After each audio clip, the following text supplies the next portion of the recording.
Salut les amis, première vidéo de l'année, premier unboxing. Qu'est-ce que j'ai acheté comme véhicule les amis à votre avis? Et bon, on va le découvrir ensemble tout de suite dans cette vidéo. Mais avant toute chose, bonne année 2024 à tous. Santé, bonheur, amour et surtout plein de modélisme.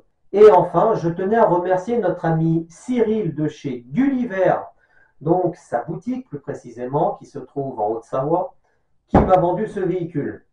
Mais avant toute chose, je crois que Grogu aimerait vous dire bonjour. Pareil Grogu. Ah, il est un peu long, enfin c'est le début de l'année. Allez. Voilà. Le véhicule que j'ai acheté les amis, c'est celle-là. Ah oui, il est surpris Grogu. La Tamiya TT02. Donc, on va regarder vite fait la boîte, hein, parce qu'il y en a qui vont demander, fais le tour de boîte quand même. Ouais, Grogu, je sais, je commence le unboxing. Hein, on va y faire tout de suite. Donc, le tour de la boîte, les amis, vite fait. Donc, sur la première phase de la boîte, on a la voiture qu'on a achetée. Donc, nous, on a acheté la Honda NSX Rebring du Touring TT. Ici, on a le modèle du véhicule, donc TT02. Je crois qu'on a même le logo Tamiya ici. Voilà, donc c'est une Tamiya. Et on a la petite étiquette là qui marque comme quoi on a le moteur qui est inclus dedans. Sur une des faces de la boîte, donc là il y a juste marqué TT02, pardon, voilà, TT02 avec le logo Tamiya. De l'autre côté, nous avons la voiture qui est dessinée. Sur la face de côté, nous avons déjà le châssis du véhicule, ici, ici, parce que bah, j'ai quelques soucis avec la caméra. Donc ça vous montre à peu près l'éclaté du châssis vite fait avec toutes les caractéristiques. Et enfin de l'autre côté, ça vous marque toutes les pièces qui sont dans le kit à peu près. Sauf là, bon là c'est ce qu'il faut acheter pour pouvoir rouler avec le véhicule, télécommande, cerveau de direction, etc. Et donc là, toutes les pièces qu'il y a inclus dans la boîte. J'ai aussi un petit sachet, donc bien évidemment ce sachet que vous voyez ici, je me rapproche, c'est le sachet de roulement qu'on m'a conseillé de mettre sur ce châssis de véhicule parce que d'origine c'est des roulements en plastique ou je ne sais quoi et du coup c'est pas très costaud, c'est pas très fiable, c'est pas très costaud. On m'a dit pars plutôt sur des roulements. Donc du coup je suis parti sur ces roulements là qui seront plus costauds. Alors à l'ouverture de la boîte, hein, comme Tamiya, hop, j'ai déjà fait le camion, donc on enlève la boîte, on la met sur le côté les amis. On a un petit sachet déjà présent ici. Donc dans ce sachet, on a la notice du variateur, notice d'utilisation du variateur. Et apparemment, elle est en français, donc ça c'est cool.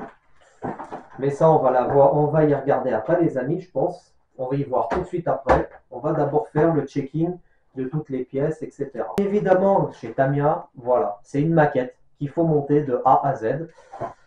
Donc là, on a les grappes. Bon, de toute façon, on va vite fait faire le tour puisque c'est à peu près pareil que le camion RC. Donc là, on a la grappe avec l'aileron. Nous avons la magnifique carrosserie en Lexan qu'il faudra couper et peindre. Donc, je vous la montre, hein. Regardez, elle est jolie. Hein. Elle est jolie, les amis. Ah ouais, il n'y a rien à dire. Franchement, franchement, elle va être jolie. J'ai déjà trouvé la peinture qu'il faut. Je vous en dis pas plus. Nous avons donc le pare-choc en mousse. Oui, ça va, il est très costaud quand même, hein, pour un petit pare-choc en mousse. La grappe des 4 jantes, donc jantes plastiques, hein, pas de jantes alu, mais on peut en avoir en option en alu apparemment. Ouais, elles sont quand même jolies, hein. Je vous les montre vite fait les amis. Les fameux pneus, donc les pneus on va regarder tout de suite. J'adore l'odeur du neuf, est-ce que ça vaut? Ouais, elles sont pas mal, hein, d'origine. Des pneus slick, hein, piste de toute façon, regardez. Franchement, il n'y a rien à dire les amis. Hein. Nous avons donc la grappe avec les diffs, les disques de frein, les moyeux, fusées, etc. Hein. Encore un sachet de grappe. Tac. Le châssis. Alors ça, par contre, le châssis, je suis quand même étonné, il est en plastique. Tac. Alors on m'a dit, t'as pas de souci à te faire. Le châssis, il est costaud. Et si tu le casses, ça coûte 12 €. Bon, remarque, c'est pas cher. Parce qu'il aurait été en alu, là, si on aurait plié le châssis en alu, ça coûte plus cher. Mais là, ouais, franchement, je le croyais encore moins épais que ça, les amis. Mais ça va très bien. Franchement, il est très très costaud le châssis. Rien à redire. Le moteur électrique avec les clips de carrosserie, les pignons des diffs apparemment, les ressorts, des riselants, etc.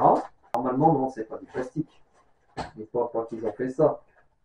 Donc le corps de diff, il est en plastique, bien évidemment. Ah bah si. Ah bah si, ils l'ont fait. Je savais même pas, mais bon, c'est pas grave. Ce sont des pignons plastiques. Alors après, je pense qu'il y a l'option les pignons en alu. Bon, on verra bien si ça va se bouffer ou pas à la longue. Mais en tout cas, ouais, voilà, c'est des pignons plastiques. Bon, normalement, ça ne devrait pas bouger puisqu'il y en a qui roulent d'origine comme ça. Ils m'ont donné des conseils, ils m'ont dit que tu ne seras pas ennuyé, rassure-toi. Donc, on verra bien. Après, il y a l'option pignon métal. Nous avons ici la grappe avec les supports de carrosserie. Je crois que ça, c'est pour le sauve-cerveau, les bras inférieurs. Ah, on a encore des plots de carrosserie des courts. On a des plots de carrosserie longs, plots de carrosserie courts. Ok, on a les rondelles de compensation pour le ressort. Tac, je vous la montre vite fait de toute façon. Mais bon, je pense que je vais faire une vidéo d'atelier, une vidéo de montage. Hein. Sur la grappe là, nous avons les arbres de transmission. Enfin, ouais, si c'est ça, on a un genre des petits arbres de transmission. Ouais, on a l'arbre de transmission centrale aussi. On a les noix de cardan, les tiges filetées pour les roues. D'accord, super. Tac. Donc la grappe là encore, impeccable. Enfin la dernière grappe, qu'est-ce que c'est? Donc ça je pense que c'est, on a le boîtier de réception pour le récepteur, le corps du diff central, non, le diff arrière peut-être, non, peut-être diff central, non, diff arrière, pardon, je pense. On va regarder ça, normalement je... Non, non, c'est diff, pardon. C'est ça. C'est le cache pour cacher le pignon moteur et le diff central. Le support moteur, la corde de servo de direction. Ah oui, les hexagones de roue. Ok, voilà. Donc ça, c'est la dernière grappe qu'il y avait dans la boîte. Hein. Bon, de toute façon, les amis, je vous dis, je ne vais pas trop maxer là-dessus. Parce que de toute façon, je vais faire une vidéo d'atelier pour ce véhicule. Je vais faire comme le camion RC. Je vais monter de mon côté la première partie. Je tournerai une vidéo ensuite pour vous montrer la première partie et ainsi de suite, etc. Je ferai comme le camion RC, pareil pour la peinture, je vous rassure. Nous avons donc la notice de montage du véhicule, donc ça, papier traditionnel. Hein. Alors par contre, méfiez-vous les amis, comme je vous ai dit, je vous ai expliqué dans le camion avec la notice.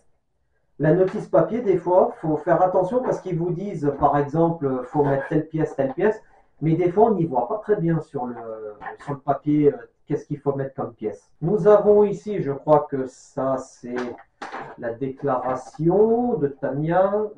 Bon, elle est en toute langue. Informations importantes concernant le kit. Bon, bah ça, c'est les précautions d'usage Tamia. Ah, alors ça, par contre, pour le camion, ça y était pas. Bon, c'était pas la notice.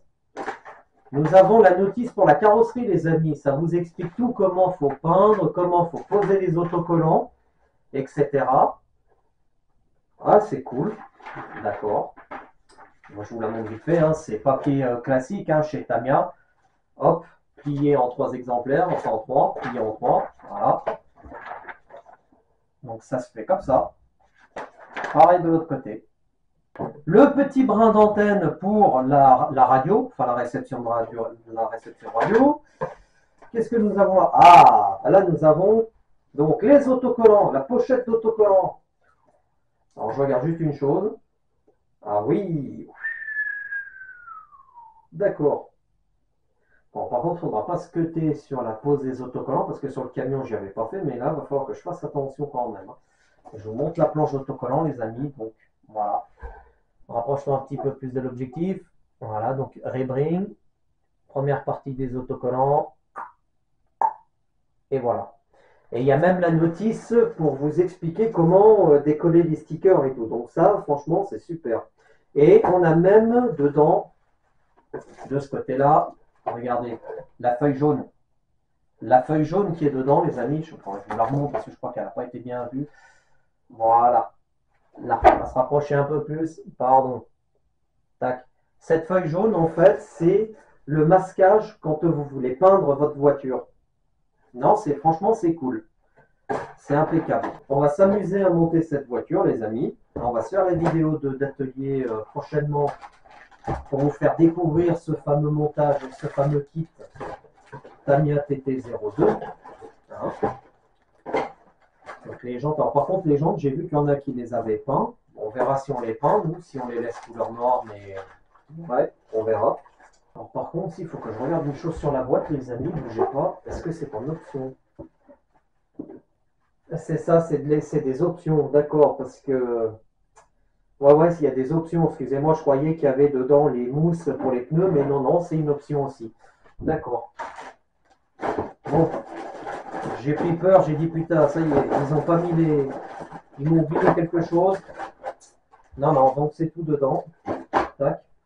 Donc on va s'amuser à tout monter. Je vais mettre les roulements en option dedans. Tac. La petite carrosserie pareil dans la boîte. Alors par contre maintenant les amis, on va vite fait regarder ensemble, c'est le variateur électronique qui est fourni avec. Parce qu'on m'a dit qu'il acceptait le NIMH et le LiPo 2S. Pas plus. Ouais, donc on a le cavalier pour faire LiPo ou NIMH.